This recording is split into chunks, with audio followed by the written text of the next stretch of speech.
There we are. So I think we'll start because it's nearly 5 past. So I'd like to welcome, well, thank you all for joining us, first of all. I'd like to welcome Dr. Giles Yates, who very kindly agreed to come and talk to us about sexuality following brain injury. So I'll pass you on to Giles. Great.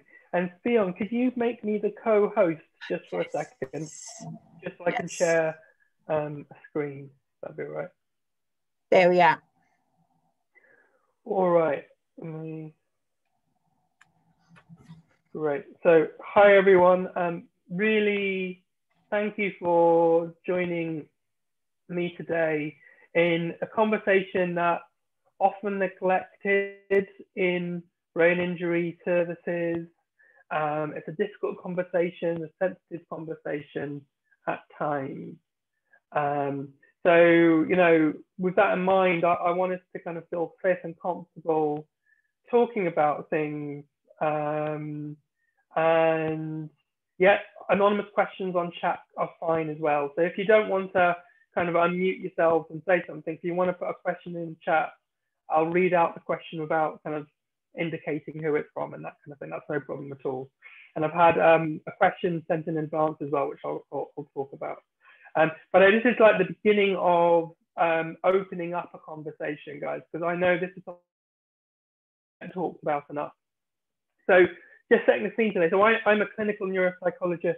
I'm a couples therapist too. So one of the areas I specialize in is supporting people with negotiating sexuality and the sexual dimension of their lives after their brain injury. So we're going to talk about it both from the perspective of people in a relationship, but also from the people who are single as well. Okay. The next and final one of these I'm going to do for Theon will be focused on couples relationships specifically. So this is about sexuality, regardless of if you're in a relationship or not. Okay, so we want to make that an inclusive conversation. We want to make that inclusive to everyone, regardless of your orientation, what your sex life was before your injury, what it is now, and just kind of open that up as a conversation. And again, for you guys first to feel safe to talk about and contribute. Okay. So what I'm going to do to start this off, I'm just going to share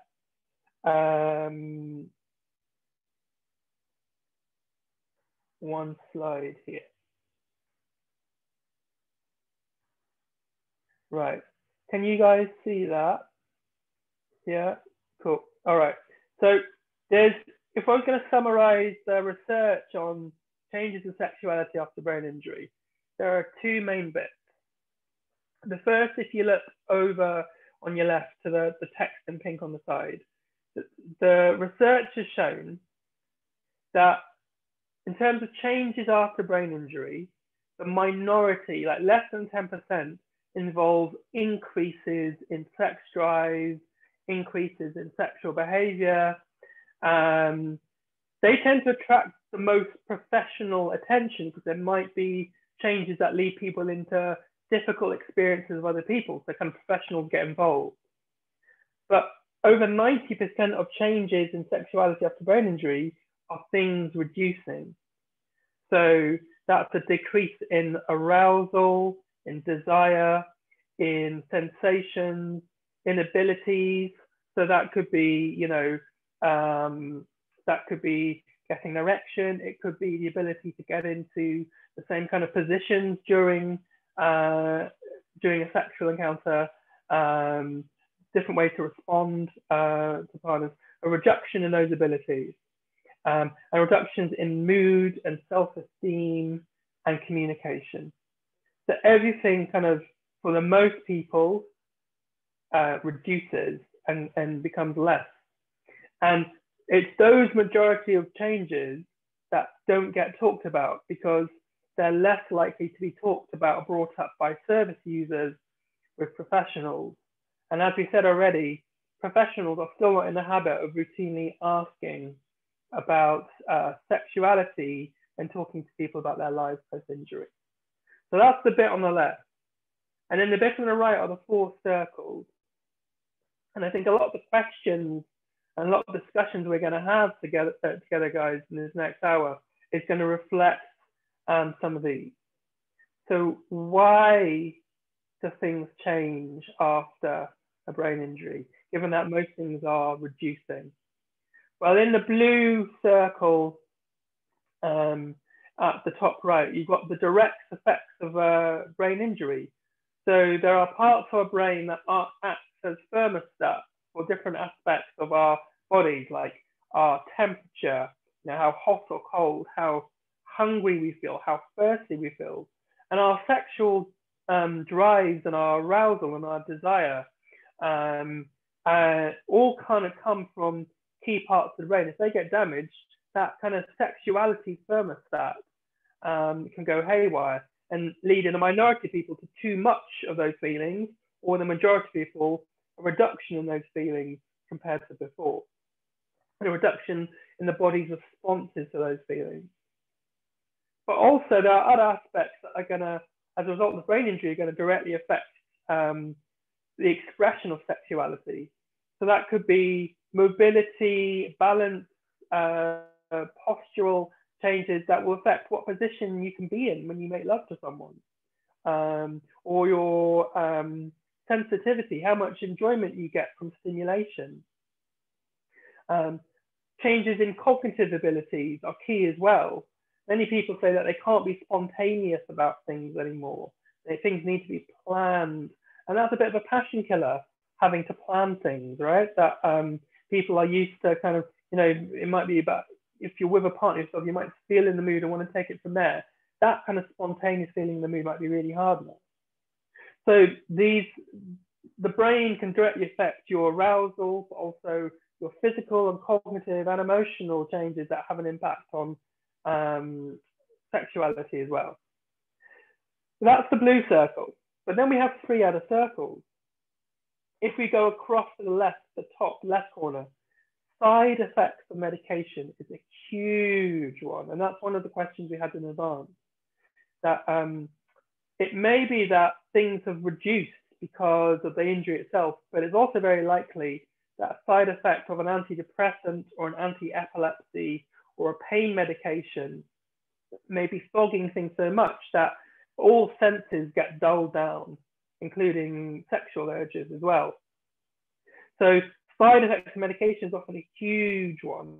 And people might, when taking that conversation to a medic supporting them, might find that changes in an antidepressant or changes in a anti-epilepsy, anticonvulsant medication might improve the sense of arousal and libido. And then we drop down to the bottom 2. So mood and confidence. Yeah, when you're feeling shit about yourself, you're not really feeling very horny. When you're not, when you're feeling bad about yourself, you don't like the way you look, you've lost confidence in your abilities. None of that is conducive to you feeling like you want to kind of put yourself out there. You want to enjoy yourself. You want to connect with other people. And of course, if you're feeling down and low in mood, you might be taking an antidepressant, which might have side effects of reducing libido as well. So the mental health for the survivor is a key aspect here. And of course, then things not working out or difficult experiences sexually with yourself or someone else might then lead to you feeling even worse about yourself. And then the final circle here is relationship conflict, the green. I'm going to talk more about that next time I'm with you guys in June, I think it is. But in the context of a relationship, when I support couples around sexuality, the first thing I have to attend to first is how emotionally safe a couple feels with each other, because you can't explore and play and try new things out sexually unless you're both feeling comfortable with each other. So if things are broken down emotionally in a couple relationship, then that's going to set the scene for a reduction in kind of sexual contact. And so we'll talk more about that side of things kind of in more detail next time. We can talk a little bit about it today, but that's kind of because that's the impact on 2 people That requires a bit more of a different conversation. But you can see that, you know, in the context of a couple relationship, things not being safe with the couple, and one person feeling ignored and not attended to, is going to spill out into what happens between a couple in terms of physical intimacy. But for someone who's not in a relationship, these other three areas are huge. And of course, maybe not being in a relationship has an impact on mood and confidence. So it's all interconnected. All right, so I'm going to stop sharing there. But those are the kind of, that's my little introduction to talking about this whole area. And what I will do before I stop sharing is just share with you the first question that was sent to me in advance. Thank you to Theon for sharing that. And the question was, since my injury, since my stroke, I've lost my arousal and my drive, and I'm on sertraline. What can I do about that? And if we think about that, we've got a lot of, you know, three of these circles addressed there. Like something's happened, this person's had a stroke, they're on sertraline, and it's an antidepressant, and some of these are known to have a side effect of reducing libido. And I'm wondering for that person also how their mood and confidence has been. They don't know what to do, so there's that kind of confusion side, they're feeling helpless. So that's a whole kind of bag of factors interacting that you know, just makes maybe all adding to the sense of arousal and libido and sex drive as part of that. So really kind of what to do is it requires a bit of a conversation with different people really. Exploring side effects of medication is a good conversation to have with either your GP, or if you have a stroke consultant or a rehabilitation consultant, to see if there, you know, if there can be some options there. People don't tend to bring this up with their conversations with their doctors, so it might be a commonly experienced side effect, and because it's not being brought up as a conversation, the doctor has no reason to change what you're taking. So having a conversation actually saying, my libido has reduced. This is really important to me. I would like to see if I can get it back. Can we explore medication changes? And then that's a good place to start, because that's something that maybe you can start working on, and you can tease out if it's the medication or the impact of the brain injury itself. Of course, you don't want to change your medication to the point that it worsens low mood or depression. So that requires a delicate conversation, a planned conversation with your medical consultant. But then for the other bit, they might be speaking to someone like me, like a psychologist, or a relationship counselor, or someone like that, or doing some research on the internet to see if the injury itself are making some other kind of barrier to your experience in your body of your sexual self and your sexual interactions with other people. So the point is really that conversation, that question I got in advance is a really good one, because it shows that all of these are different areas that are interconnected. And maybe as we go now, it's a bit of a conversation between them. And I really encourage you to be as open and as honest and as explicit as you can as well, you know, if you feel able to. And we can really kind of tease out some of the different issues. A lot of the questions, a lot of my answers probably won't be clear, do this, this, and this, but it might be about what other people can you invite into your lives to explore with this. And I'd like, you know, you've all come here to have a difficult conversation. I'd like it to be safe, but also open in what we talk about. You know, we might talk about the mechanics of sex. We might talk about our sexual identity. We might talk about things like using escorts and sex workers. We might talk about all of these things that are part of a person's journey in rediscovering their sexuality after a brain injury. So with that in mind, I'm going to hand over to you guys, and I'll start taking any questions or discussion from either yourselves, if you want to unmute yourselves, or put a question in on the comment on the chat, and I'll read it out. And Fiona, I'm going to make you back as co-host, all right? Okay.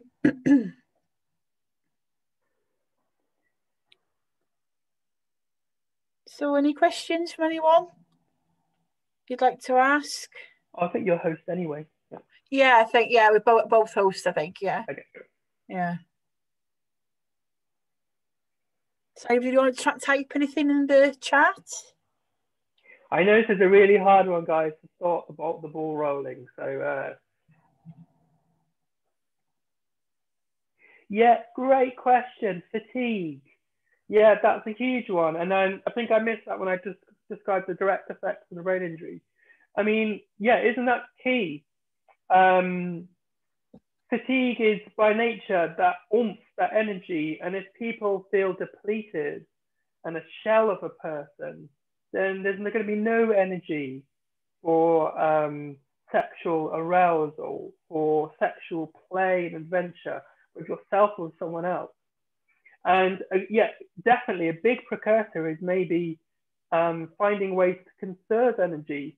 So, you know, and that might be about making changes in the rest of your life areas for a particular day. So I've supported a couple where they want Friday night to be a bit of a romantic night the way it used to be for their injury.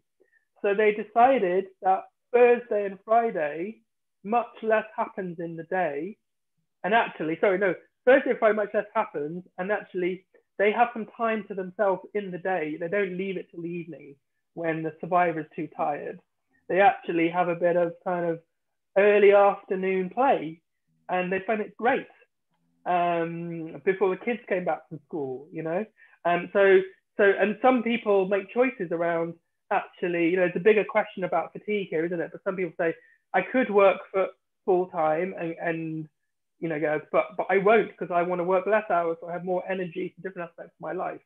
Or if I'm not working, I'm gonna cut down activities I do in the day so that I have some time for myself, for my erotic life, or for myself and my partner. These are really important things about how am I gonna slice this pie so I've got an energy section left for intimacy. Great question, thank you. And then fatigue after sex. Okay.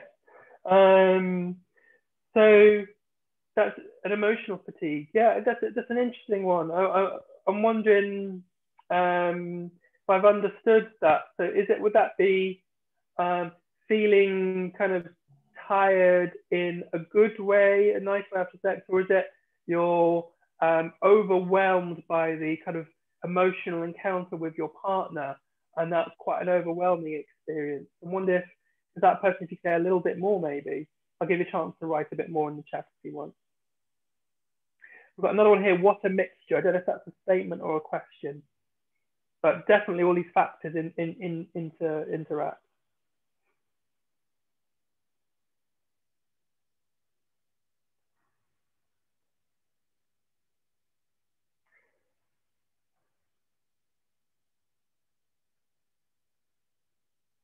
Yeah, so someone's asked here, do you think that with a brain injury, due to a change of personality, this affects all areas of individuals and that medication is not the solution? Possibly. So, you know, think about different pieces of the jigsaw. And I think up to now, because people haven't talked about this, people have assumed it's one piece of the jigsaw rather than the other. And in many cases, it's not the medication, but in my experience, it's a good place to start to tease that out. If you've got a medic who's supportive in looking at that, because that's something you can actually do. But then we might split personality down into, as a psychologist, I don't like to think of personality as one thing that you can't do anything about. Personality kind of, you can break that down into how you are with yourself, how you are with people, how you feel in your body. And all of those are different conversations. So the personality changes that we often use would have an impact on a couple's relationship. If the person feels, you know, not like, if a couple feels unfamiliar to each other or strangers, you know, some sexual people say like they feel like they have a stranger in their relationship now. That kind of alienation can be a big risk for which to come together for for any kind of emotional contact, let alone a sexual contact. So yeah, it's breaking it down. I think starting from the actual issue at hand, which could be disconnection, like disconnection between a survivor and their partner. It could be disconnection between a survivor and their body, and finding out what might be affecting that, and then going through those different pieces of the jigsaw. Okay. A drop in mood for a few days, maybe fatigue. I mean, there's often a lot of detective work, right, that needs to be done depending on how you're feeling. Definitely fatigue has an impact on mood, dropping a mood, intensification of negative moods, and that will have an impact on sexuality for sure. Yeah. Great questions, guys. Already we're in a really good conversation. And do come back. If I'm the way I'm responding, if I'm missing the mark, I'm not addressing what you say, do come back to me with either more comments or unmuting yourself to talk more as well.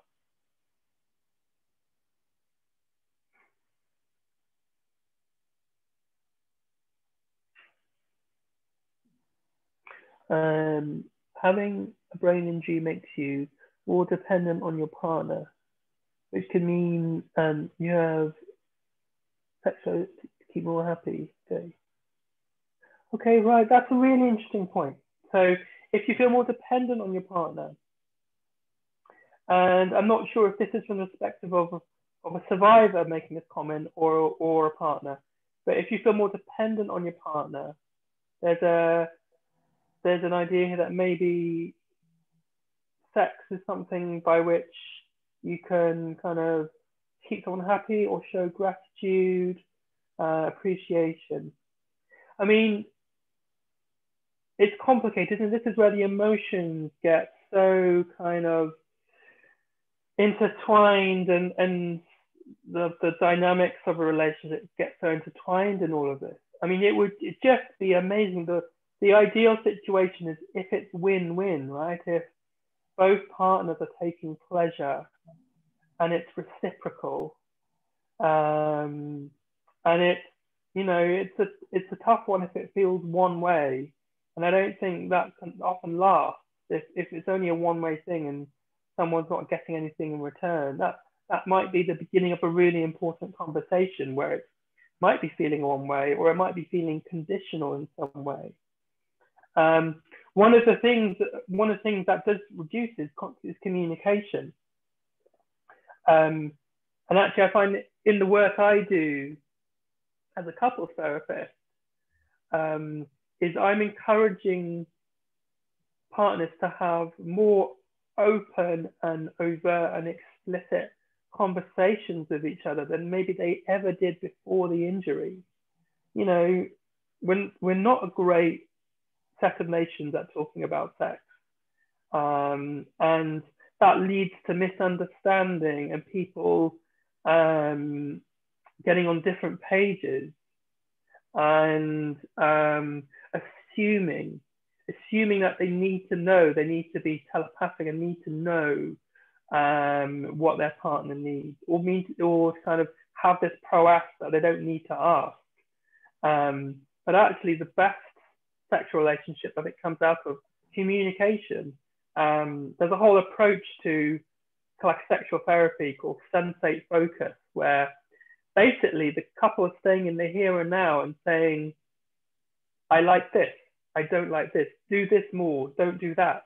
And actually just say in the moment what feels nice and what feels different. And maybe what used to feel nice before doesn't feel the same anymore. So it's a whole new journey. And some couples say that. They say it's like dating all over again and finding out about each other all over, like the early days, because they're new rules. Okay, we can't have sex in this position now, and let's try something else. It might be, taking a really kinky approach to sex life because actually the brain injury has forced our hand, that we have to be really adventurous in what we do here. We might be changing our roles about who's dominant, who's more receptive. We make roles about who penetrates who, about who does what to who, to all to kind of find out how pleasure can be reclaimed again.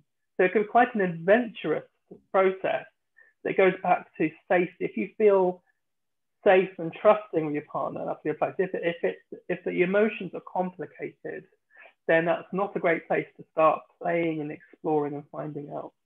That's a great question. Thank you for that. Let's move on. We had another couple through. Any advice on activities for couples to help with a lower sex drive after brain injury? How to improve things?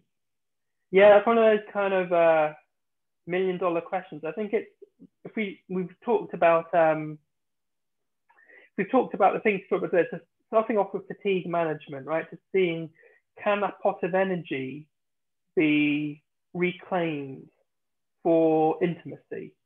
So that could be choices about doing less of other things so you've got more energy in the pot. It could be about changing your ideas about when you might be intimate in the day. Like I said, a lot of couples I've thought actually find it better to try things earlier in the day, late morning, early afternoon, and not try and do things at night, which is when people often do, but they're just too tired by then, particularly if kids are involved and this kind of thing. So maybe think about fatigue management as a starting point. And then with lower sex drive, I've kind of break things down into, okay, where do you first notice the difference? Is there desire?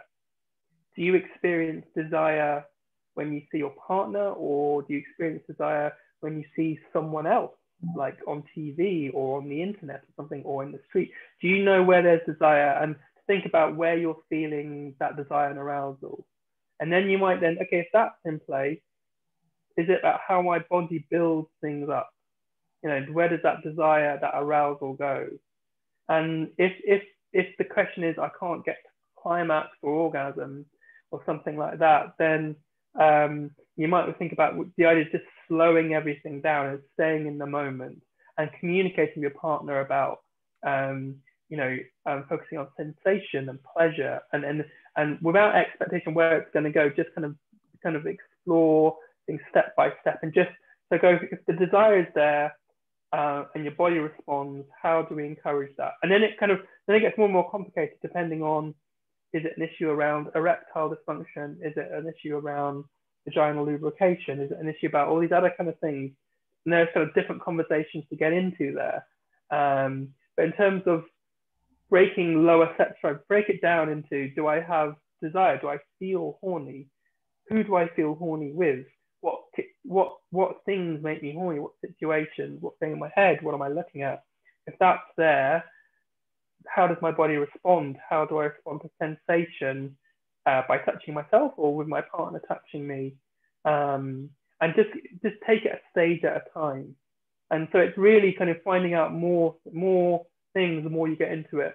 I think what happens with many survivors of couples is they never go down into this wonderland of exploration. They're going to close off because they've had a bad experience or things are different. Don't go there. And because professionals like me don't ask about it enough. So I hope those are some ideas to get started with there.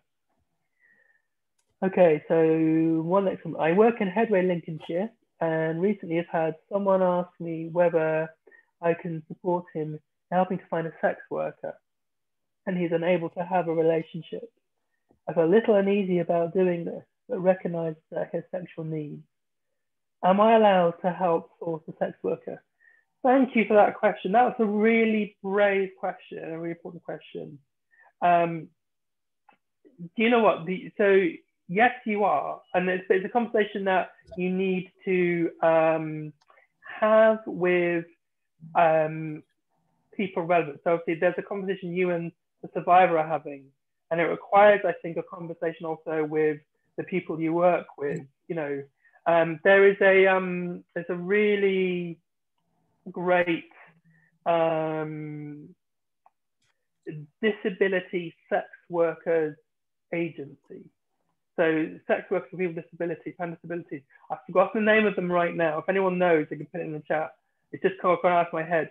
But it's been set up by a doctor and a retired sex worker. And they make the point, they do a lot of kind of empowerment work and things like that.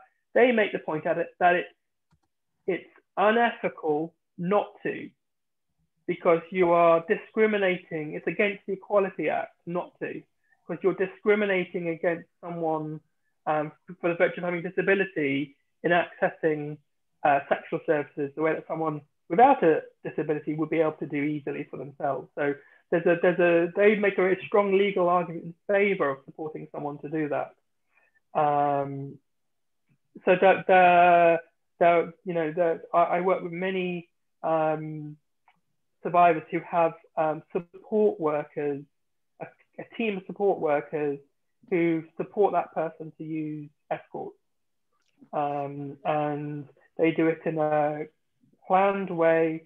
There's an identified escort who has experience working with disability in the local areas. It's done in a safe way. It's a secure way. They're built up, and all that's come out of open conversations. So there's plenty. If you just Google that question, supporting people with disabilities to use escorts and things like that, you'll get a whole host of information come down that will guide you, so that you feel more comfortable in doing that. Thank you. You're welcome. The other thing I would like to say, just going back to the emotional side of that, that someone made a really good point to me, as they said, that for a survivor who's single, dating is a minefield, and recognizing like the social cues of a potential partner is really hard, maybe because of like empathy difficulties and things like that. So the ambiguity of where am I with this other person? Are they wanting to have an intimate encounter with me or not? That can just be a minefield, because it might be harder to read cues with the other person. So actually using an escort is emotionally safer, because it's going to be at a set time for a set period of time. It's predictable.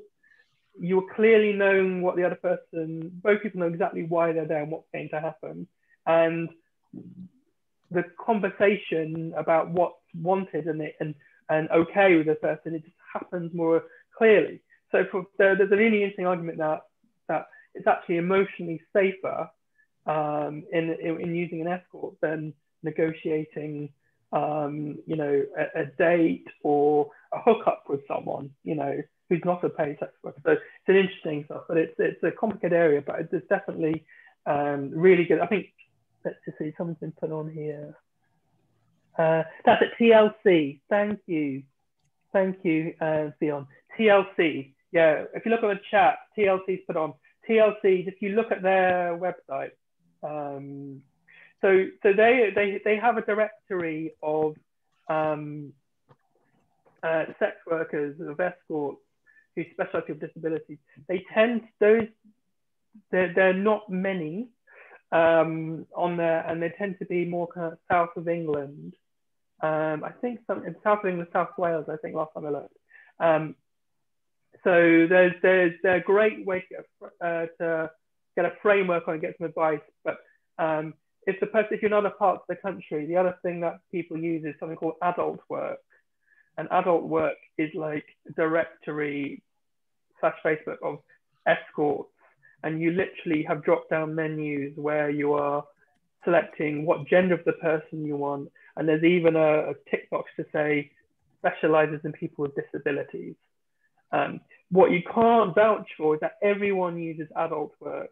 And you can't vouch for the quality of the person, the safety. You can't vouch if that person is independent, working for themselves, or is being trafficked in some way. So where it works for people is when using something like adult work, people have found someone local that they've repeatedly used, and they know the grounds on which that person is working, and the professional supporting the survivor feel comfortable with the situation. And you can often kind of work out, phone calls to the escort might give you heads up immediately what kind of the person. If the person is not really focusing their profession on supporting people with disabilities, they probably just won't be interested in having the conversation with you. But if an escort, that is their focus is on providing sexual services to people with disabilities, they should be used to having conversations with carers to build that up. So you'll be able to filter out people pretty quickly if you're ringing on someone's behalf, that kind of thing. And just to remind you, it is legal to use a sex worker in the UK. It is legal. Okay. All right. So let me have a look at some of the other things. Yeah, thanks. Theon put a load of stuff about TLC on the chat. So do check out. So is there any written guide or online support for couples to work through together? To start this type of discussion that's specific to people with brain injury? Really good question. I mean, that's something I'm trying to do more myself. I've done a whole Q&A series of videos for different strokes. So although it's focused on stroke survivors, most of what we talked about relates to any kind of acquired brain injury. So if you Google different strokes, sex and relationships, then you can see all the videos of me talking about this. Obviously, this session may be recorded, that can be put up too. Also with Headway, Headway's co-written with Headway, a guide on sex and sexuality after brain injury. So Headway itself has a written leaflet on this topic that you can download direct from the National Headway website. So there are two good places to start. Beyond brain injury, the disability and sexuality movement has been a huge social change movement, right? A huge social change movement. So you get really, I think it was in the 80s that people with disabilities said, why do we have to put up with having more limited sex lives or reductions? Why they turned on its head and actually, why don't we, in our need to do things differently, become the most adventurous, kinky community ever and explore things and take that spirit of difference and adventure? So there's a really powerful movement, both in the ideology, but also in kind of practically finding kind of different aids to the mechanics of sex and things like that, all comes up. So if you just get into looking at disability and sexuality, you'll see a whole vibrant world. All right. Yeah, so loads of links. So Fion's been putting all the links in there for everything I just mentioned. This is brilliant. Thank you, Fion. Hot off the press. Any more questions, guys? These are great.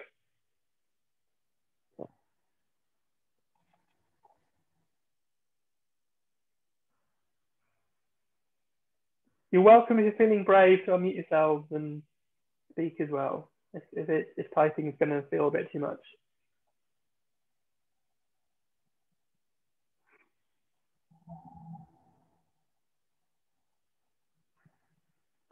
Just while I'm waiting, one thing to say, obviously there's a COVID angle on this as well, that when we talk about it's not illegal to use a sex worker, it's currently illegal to do that because of COVID reasons, right? Unless you did it in the park, and that'd probably be illegal for different reasons as well.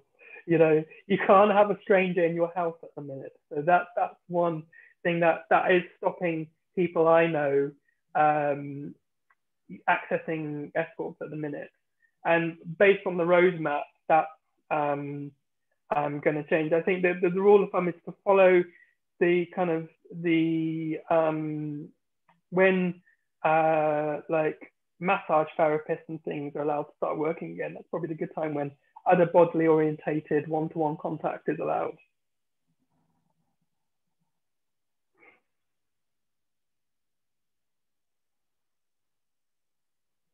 I'm glad we got into the braver stuff straight away, because that's really important. And it's really different. I did a talk on this in South Africa a couple of years ago, and when I mentioned that We're having conversations about use of escorts and things. The whole audience gasped, and they're all the rehab people. And I think South Africa at that point was not ready to have this conversation. But I think we're having quite progressive conversations in the UK.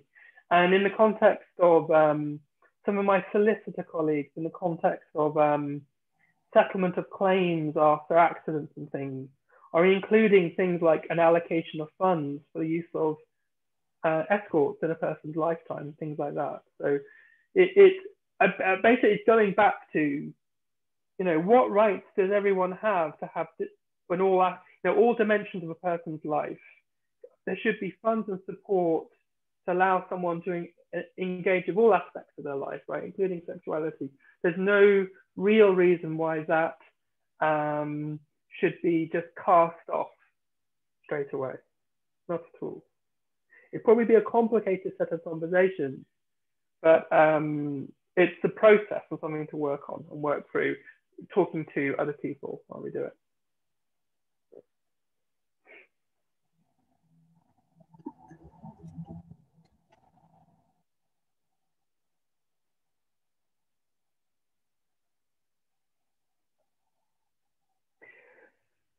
Right, good question. Okay, we're going to get into the couple stuff. So so the question is, early on, my partner said that most couples didn't last after a brain injury. Are there any more positive messages or case studies? That's a good question. And I'll probably look at that more next time, but because it's an important question, I'll talk about it today. So in the research on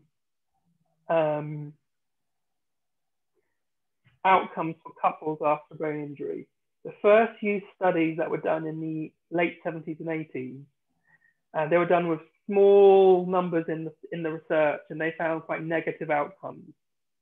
And then in the late 90s, a group in America, in Virginia, and then a group in Swansea, in South Wales, did a study with a bigger sample, so more people. And their studies found that there was no difference in separation and divorce rates between survivors of brain injury and their partners and the general population trends. So if you speak to those particular researchers at that time, they were really optimistic about it. I think that was too far in the other direction. I do think that there is a huge toll for lots of different reasons on couples after brain injury. That's quite unique compared to non-neurological conditions and things like that. And we'll get into that next time. But you need to separate that out. I think that happens in the context of support for couples relationships not being part of rehab, for example.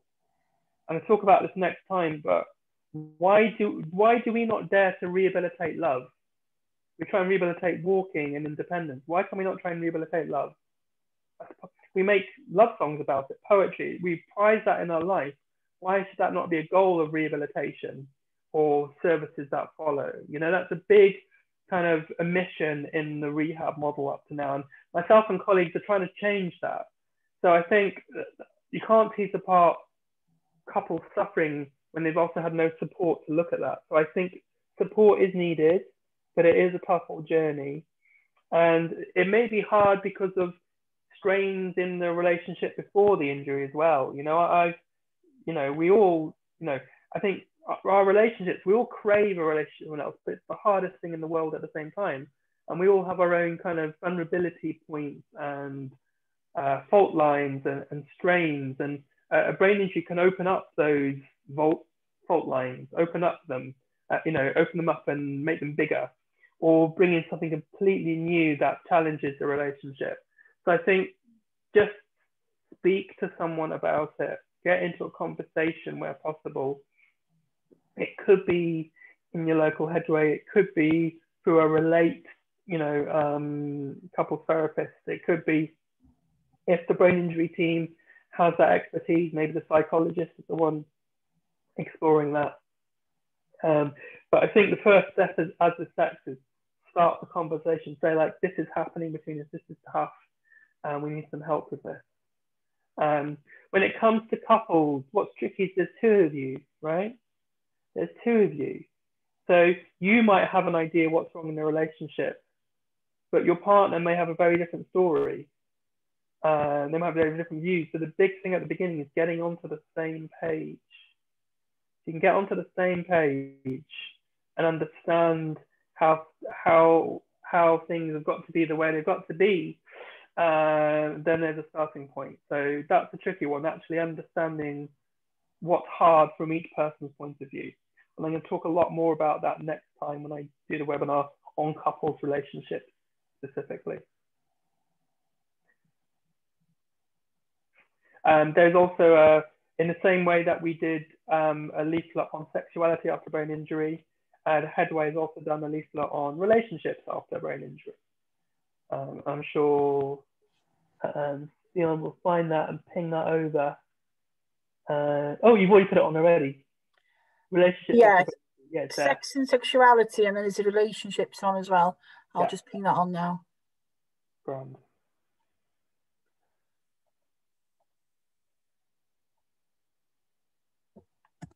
Any more thoughts or questions, guys?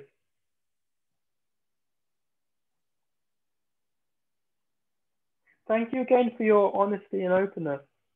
It's by this bravery that we get to have the conversations. As you see, I don't necessarily have a magic wand answer, a black and white answer, but what we are doing is talking about it, right? And getting the conversation going and thinking about, well, who do we need to bring in next? Who can answer specific questions? So it's opening that conversation and letting it start to flow is the key bit.